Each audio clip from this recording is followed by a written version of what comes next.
ആ നീയാ എന്താടി അവിടെ തന്നെ നിന്നത്? കേറി വാ. ഇവിടെ വന്നപ്പോ ഞാൻ അമ്മനെ ഓർത്തുപോയി. ഓ അതാണോ? നീ വന്നിങ്ങനെ ഓരോന്ന് പറയുമ്പോഴാണ് ഞങ്ങൾ അമ്മനെ ഓർക്കണ തന്നെ. ആ കേറി വാ.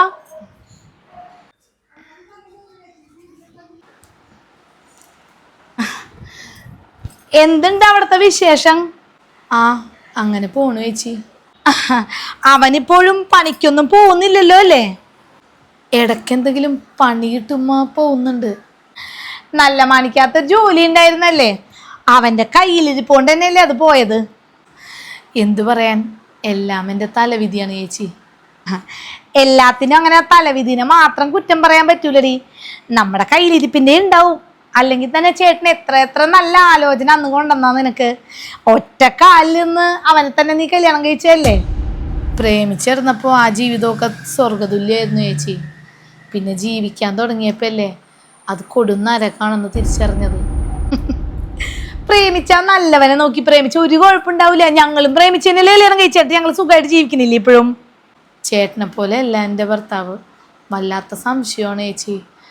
പിന്നെ ഒന്ന് പറഞ്ഞ രണ്ടാമത്തേന് ദേഷ്യം കയറി ചിലപ്പോൾ തല്ലും. അല്ല അതാണോ നിന്റെ മുഖത്ത് ആ സൈഡിൽ കാണുന്ന പാട്?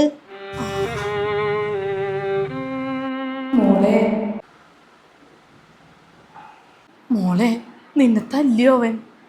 നിനക്ക് ഒട്ടും പറ്റണില്ലെങ്കിൽ ഇങ്ങോട്ട് പോന്നോ മോളെ. എടി അവൻ തല്ലിയാലും നീ അവിടെ സഹിച്ചും പുറത്തൊക്കെ നിക്കണോട്ടാടാ. അല്ലാതെ ഇങ്ങോട്ടൊന്നും പോന്നേക്കല്ലേ. ഞാനും ചേട്ടനും ഇവിടെ കഷ്ടപ്പെട്ടാ ജീവിക്കണത്. ഇല്ലേച്ചി, എന്തൊക്കെയായാലും ഞാൻ അവിടെ സഹിച്ചു നിന്നോളാം. എന്തായാലും ഞാൻ തിരഞ്ഞെടുത്ത ജീവിതമല്ലേ, അപ്പൊ സഹിക്കാണ്ട് നിവർത്തിയില്ലല്ലോ. ആ അതാണ് നല്ലത്. അല്ല നീ എന്താ ഇപ്പൊ വന്നത്? വല്ല കാര്യമുണ്ടോ? അത് നമ്മുടെ കല്യാണത്തിനേ നിന്റെ വീട്ടിൽ നിന്ന് തരാന്ന് പറഞ്ഞ പൈസ എണ്ണി മേടിച്ചിട്ട് നീ ഇങ്ങോട്ട് വന്നാ മതി കേട്ടാ. അത് ചേച്ചി. പ്രീതേ ആ വന്നേ ഇപ്പൊ വരാട്ടാ. എങ്ങനെ ഞാൻ ചേച്ചിയോട് പറയും പൈസയുടെ കാര്യം? എന്തിനാ മോളെ പറയാൻ മടിക്കണത്? നിന്റെ നാത്തൂനോട് പറഞ്ഞോ? അവള് ചേട്ടനോട് പറഞ്ഞ് പൈസ ശരിയാക്കി തരും. 5 കൊല്ലം മുന്നേ പറഞ്ഞ വാക്കല്ലേ, അതിനിയും വെച്ച് വൈകിച്ചൂടാ. എത്രയും പെട്ടെന്ന് കൊടുക്കണം പൈസ. എൻ്റെ അമ്മേ, ഞാൻ എന്താ ചെയ്യേണ്ടത്? വിരുന്നാരുണ്ടെന്ന് തോന്നണ്. ആ പെങ്ങളൊക്കെ ഇവിടെ ഒന്ന് നിൽക്കാറുണ്ടപ്പാ? ഇല്ലില്ല, അവളങ്ങനെ വരാറൊന്നുണ്ടായിരുന്നില്ല. അമ്മ കിടപ്പിലായി പോയില്ലേ, അതിന് ശേഷം തുടങ്ങിയ രീതിയാണിത്. അല്ലാണ്ട് അവൻ ഇങ്ങോട്ട് വിടൂലായിരുന്നു. വല്ലാത്ത സംശയരോഗമാണ് അവനെ. അതെനിക്കറിയാം. സതീശന്റെ മോനയിലെ കല്യാണം കഴിച്ചത്. അവന്റെ അച്ഛൻ വരെ ഭയങ്കര സംശയരോഗിയായിരുന്നു. അവനെ സംശയിച്ചല്ല അവന്റെ അമ്മനെ കൊന്നത്. അയ്യോ, അവരെ കൊന്നതായിരുന്നോ? അയ്യോ അങ്ങനെ കൊന്നതല്ല, ഞാനൊരു അതിശയോക്തിക്ക് പറഞ്ഞാണത്. ഞാൻ പേടിച്ചു. എന്താ അങ്ങനെ പറഞ്ഞെന്ന് ഓർത്ത്. പെങ്ങടെ കെട്ടിയോനും വന്നിട്ടുണ്ടാ? ഇല്ലില്ല, വന്നിട്ടില്ല. അവൾ ആദ്യം കണ്ടപ്പോൾ തന്നെ ഞാൻ പുറത്തോട്ടാ നോക്കിയത്. അവനെയും കൂട്ടിയാണ് വന്നേക്കണേന്ന് അറിയാനേ. എൻ്റെ പ്രീതേ, നിന്നോടുള്ള ഇഷ്ടം കൊണ്ട് ഞാൻ പറയണിട്ടാ. ഇതിപ്പോൾ നിങ്ങളുടെ വീടാണ്. അവളുടെ അച്ഛനും അമ്മയൊക്കെ മരിച്ചില്ലേ, ഇതിപ്പോൾ നിങ്ങളുടെ വീടല്ല. പിന്നെ അവളെ എപ്പോഴും ഇങ്ങനെ കേട്ടണത് അത്ര നല്ല കാര്യമല്ല കേട്ടാ. അതെനിക്കറിയാം ചേച്ചി. പക്ഷെ വന്ന് കയറുമ്പോൾ എങ്ങനെയാണ് ഇറങ്ങിപ്പോവാൻ പറയണത്? ഇറങ്ങിപ്പോവാൻ ഒറ്റടിക്ക് അങ്ങോട്ട് പറയണ്ട, വേറെന്തെങ്കിലും രീതിക്ക് പറയാല്ല.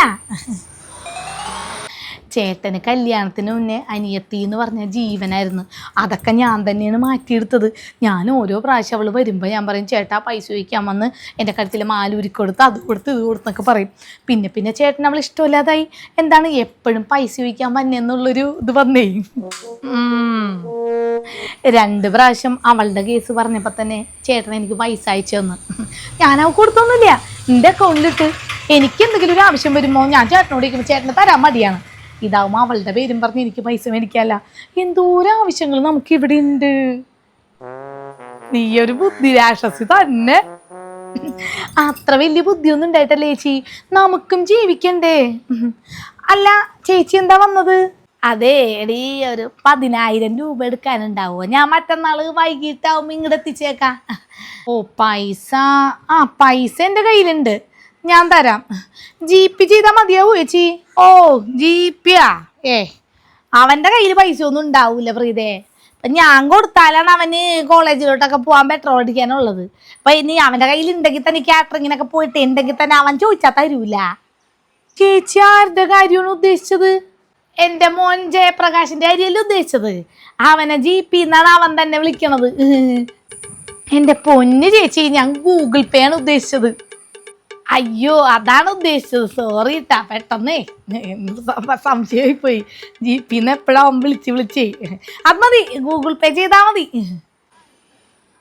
ചേച്ചി പൈസ മറ്റന്നാള് വൈകുന്നേരത്തേക്ക് തരുമല്ലോ അല്ലേ? എനിക്ക് ശനിയാഴ്ച രാവിലെ ആവശ്യമുള്ളതാണ് കേട്ടാ, ലോൺ അടക്കാനുള്ള പൈസയാണേ. പിന്നെ തരും. കഴിഞ്ഞ പ്രാവശ്യം 2,500 രൂപ മേടിച്ചിട്ട് പോയിട്ട് 2,700 ഒരാഴ്ച കഴിയുമ്പോ തരാന്ന് പറഞ്ഞിട്ട് പിന്നെ തന്നില്ല. പിന്നെ ഒരു മാസം കഴിഞ്ഞ് പൈസ തന്നപ്പ അതന്നൊരു അബദ്ധം പറ്റിയല്ല. അന്ന് ഞാൻ നിനക്ക് തരാൻ വേണ്ടി 2,500 തികച്ചാക്കി വെച്ചതാണ്. അപ്പൊ അവൻ കോളേജിലോട്ട് എന്താ ആവശ്യം പറഞ്ഞ് എൻ്റെ കയ്യിൽ നിന്ന് മേടിച്ചുകൊണ്ട് പോയി. അത് കഴിഞ്ഞ് പിന്നെയും ഞാൻ രണ്ടാമതാക്കി. അന്നേരമല്ലേ എൻ്റെ ഭർത്താവിൻ്റെ കാലൊടിഞ്ഞ് ഹോസ്പിറ്റലിൽ കിടന്നത്. അത് കഴിഞ്ഞ് പിന്നെ ആക്കി വന്നപ്പോഴാണ് അമ്മായിമ്മ ചത്തത്. പിന്നെ 16, 41 എന്തൊക്കെയായിരുന്നു. അങ്ങനെ കുറേ പരിപാടിയൊക്കെ വന്നപ്പോൾ പൈസ അങ്ങോട്ടും ഇങ്ങോട്ടൊക്കെ മറിഞ്ഞു പോയി. അതാണ് അത്രയും വൈകിയത്. അല്ല നീ നല്ലൊരു മനസ്സിന്റെ ഉടമയാണെന്ന് എനിക്കറിയാല്ല, അതല്ലേ അത്രയും ദിവസം നീ വെയിറ്റ് ചെയ്തത്. നല്ല മനസ്സിന്റെ ഉടമയൊക്കെയാണ് ഞാൻ. പക്ഷെ കഴിഞ്ഞ പ്രാവശ്യം വെയിറ്റ് ചെയ്യാൻ വേറൊരു കാര്യവും കൂടി ഉണ്ട്.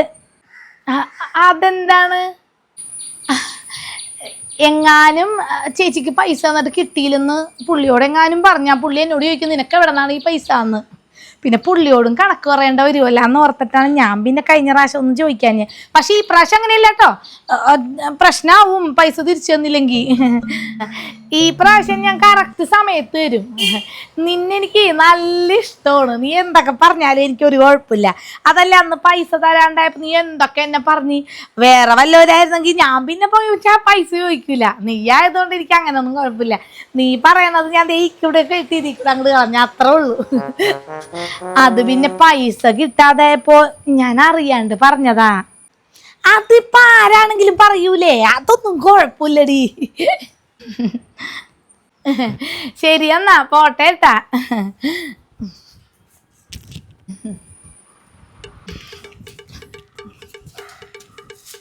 എടി മോളെ, നിന്റെ ഈ പ്രാവശ്യം പൈസ കിട്ടിയത് തന്നെ നന്നായി. ആരോടും പറയാണ്ട് വീട് വിറ്റത്. ഇനിയിപ്പോൾ മറ്റന്നാൾ ഞാനിവിടെ ഇല്ലല്ല, നിന്റെ 10,000 ഗോവിന്ദ. ഇനി 1,00,000 ആവാൻ ഒരു 8,000 കൂടി വേണം. അതാരെ പറ്റിക്കും? റേഷൻ കടക്കാരൻ്റെ ഭാര്യ രമനെ പറ്റിക്കാം. എൻ്റെ ഒരു കൂട്ടുകാരി വന്നാണ്. കൂട്ടുകാരി എന്ന് പറഞ്ഞാൽ കുടുംബശ്രീയിൽ ഞങ്ങൾ ഒരുമിച്ചുള്ളതാണ്. അപ്പോൾ വൈകുന്നേരം പുള്ളിക്കാരി വന്നില്ല. അപ്പം അതിൻ്റെ പൈസ ഗൂഗിൾ പേ ചെയ്തിട്ടുണ്ടെന്ന് പറയാൻ വേണ്ടി ഇങ്ങോട്ട് വന്നതാണ്. അല്ല നീ എന്തോ പറയാൻ വന്നല്ലോ, അതെന്താണ്? അത് ചേച്ചി, കല്യാണത്തിന് മുന്നേ കുറച്ച് പൈസ ചേട്ടൻ്റെ വീട്ടുകാർക്ക് കൊടുക്കാമെന്ന് പറഞ്ഞായിരുന്നില്ലേ, അതിപ്പോൾ ചോദിച്ചുകൊണ്ട് എന്നും പ്രശ്നമാണ്. പശുവും ചത്ത് മോരിലെ പുളിയും പോയി, എന്നിട്ട് ഇപ്പാണ് പൈസ ചോദിക്കണത്. അന്ന് പൈസ കൊടുക്കാന്ന് പറഞ്ഞത് അമ്മയല്ലേ, അമ്മ മരിച്ചു പോയില്ലേ, ഇനി ആ വാക്കിന് പ്രസക്തി ഉണ്ടോ? പിന്നെ അന്ന് നിന്റെ കല്യാണത്തിന് വേണ്ടി എടുത്ത ലോൺ ഇപ്പോഴും അടച്ചുകൊണ്ടിരിക്കുകയാണ് ചേട്ടൻ, പാവം. മോളെ ഇല്ല മോളെ, ഇവള് പച്ചക്കള്ളോണ് പറയണത്. നമ്മുടെ കടമൊക്കെ തീർത്തായിരുന്നു. തറവാട്ടിൽ നിന്ന് അച്ഛൻ്റെ പൈസ കിട്ടിയപ്പോൾ ആ ലോണും തീർത്ത് ബാക്കിയുള്ള പൈസ അവൻ്റെ അക്കൗണ്ടിലും കിടക്കുന്നുണ്ട് മോളെ. നീ എന്തെങ്കിലും പറഞ്ഞ് അവനെ മനസ്സിലാക്ക്, അല്ലാതെ പെട്ടെന്നൊക്കെ പൈസ ചോദിച്ചാൽ ഞങ്ങൾ എവിടെ നിന്ന് എടുത്ത് തരാനാണ്? ഞാൻ എന്തു പറയാനാണ് ചേച്ചി, ഞാൻ പല രീതിയിൽ അവരോട് പറഞ്ഞ് മനസ്സിലാക്കാൻ ശ്രമിച്ച്, പക്ഷെ അവർക്ക് മനസ്സിലാവണ ലക്ഷണമില്ല. ഞങ്ങൾ എന്ത് പറയാനാണ്? നിന്റെ ഭർത്താവിന്റെ വീട്ടുകാരോട് ഒരു വാക്ക് പറഞ്ഞത് അമ്മയല്ലേ, ഞങ്ങളല്ലല്ല. ഇതിനായിരുന്നെങ്കിൽ നിനക്ക് എന്നെ ഒന്ന് ഫോൺ വിളിച്ച് പറഞ്ഞാ പോരായിരുന്ന? ഞാൻ അപ്പൊ തന്നെ പറഞ്ഞേനെ 1 രൂപ പോലും ഇവിടെ എടുക്കാനില്ലെന്ന്. പിന്നെ ഇവിടം വരെ മരണ്ട വണ്ടിക്കാശും കളയണ്ടായിരുന്നല്ലോ. ചേച്ചി, ചേട്ടനോട് ഒന്ന് ചോദിക്കാവോ, എങ്ങനെയെങ്കിലും ആ പൈസ ഒന്ന് ഒപ്പിച്ചു തരാമോന്ന്? എങ്ങനെ ഒപ്പിക്കാൻ? എൻ്റെ ചേട്ടൻ പാവം അവിടെ കിടന്ന് കഷ്ടപ്പെടുകയാണ് ലോണൊക്കെ അടക്കാനായിട്ടേ. ചില മാസങ്ങളിൽ ലോൺ അടക്കാൻ തികയൂല. എന്നാലും ഞാൻ എങ്ങനെയെങ്കിലും ഇവിടെ നിന്നൊക്കെ അഡ്ജസ്റ്റ് ചെയ്ത് അങ്ങോട്ടും ഇങ്ങോട്ടും ചിട്ടിക്കാശൊക്കെ ഉണ്ടല്ല, അതൊക്കെ എടുത്ത് അങ്ങോട്ടും ഇങ്ങോട്ടൊക്കെ എന്തെങ്കിലുമൊക്കെ ചെയ്യീശ്വരാ. എന്നാലും ചേച്ചി എന്തെങ്കിലും ചെയ്തിട്ട് ഒന്ന് ആക്കാമോ? എന്ത് ചെയ്യാൻ? ഈ പറഞ്ഞ ചേട്ടനെ തൂക്കി വിറ്റാൻ പോലും അന്ന് പറഞ്ഞ പൈസ ഒന്നും കൊടുക്കാൻ പറ്റൂല. ഞാൻ എന്താ ചേച്ചി? കൊച്ചിനെ പോലും അയാൾക്ക് ഇഷ്ടമല്ല. ആ പൊടിക്കുഞ്ഞിനോട് വരെ ഇങ്ങനെ വേർതിരിവ് കാണിക്കുകയാണ്. മിക്ക ദിവസവും അടിയും വഴക്കുമാണ് വീട്ടിൽ. അതെന്നോട് ചോദിച്ചിട്ട് എന്ത് ചെയ്യാനടി? നീ നിന്റെ ഭർത്താവിനെയും വീട്ടുകാരെയും പറഞ്ഞ് മനസ്സിലാക്കാൻ നോക്ക്.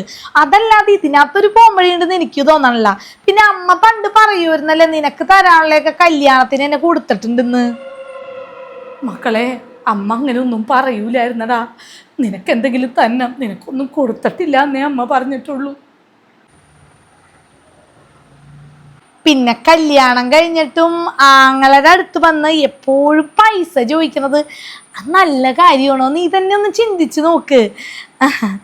ശരിക്കും പറഞ്ഞ ഒരു നാണം കെട്ട പരിപാടിയല്ലേ കെട്ടിച്ചുവിട്ട വീട്ടിൽ വന്ന് പിന്നെയും പിന്നെയും പൈസ മേടിച്ചിട്ടുണ്ടോ ഈ കുടുംബത്ത് കേട്ടിക്കേറിയ കുടുംബത്ത് കൊടുക്കണത്.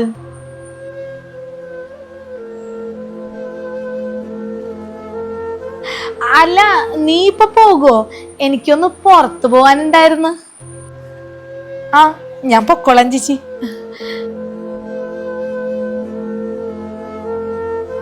അതെ, എനിക്കൊന്ന് ബാങ്കിൽ പോണം. 10:30 കഴിഞ്ഞില്ലേ? അല്ല, ചേട്ടൻ അയച്ച പൈസ ഒന്നും എടുക്കാൻ വേണ്ടിയൊന്നല്ല കേട്ടോ. ഇതേ ഒരു ലോൺ വെച്ചിട്ടുണ്ട്. ആ ചായപ്പ് വല്ലാതെ ചോരണെന്നേ. അപ്പൊ ഒന്ന് ഷീറ്റ് ഇടാൻ വേണ്ടിയേ ഒരു ലോൺ വെച്ചിട്ടുണ്ട്. അപ്പൊ അതിന്റെ 2-3 പേപ്പറും കൂടി കൊടുക്കാനുണ്ട്. അത് ശരിയാക്കാൻ പോണതാണേ.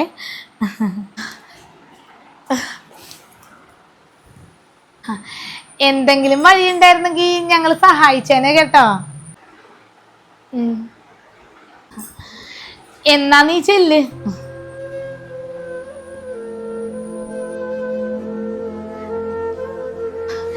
എന്നാ ശരി, ഞാൻ വാതിലടക്കണേ. ഇവിടെ വല്ലാത്ത കള്ളന്മാരെ ശല്യമാണെന്നേ. അപ്പുറത്ത് പോയി ഡ്രസ്സ് മാറി വരുമ്പേക്ക് ഇവിടുന്ന് സകലമാന സാധനങ്ങൾ അടിച്ചു മാറ്റി പൊയ്ക്കളയേ. ശരി കേട്ടാ.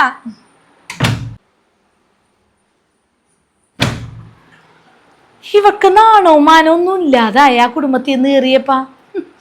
5 കൊല്ലം കഴിഞ്ഞപ്പോ പൈസയും ചോദിച്ചു വന്നേക്കണ്. ഓ,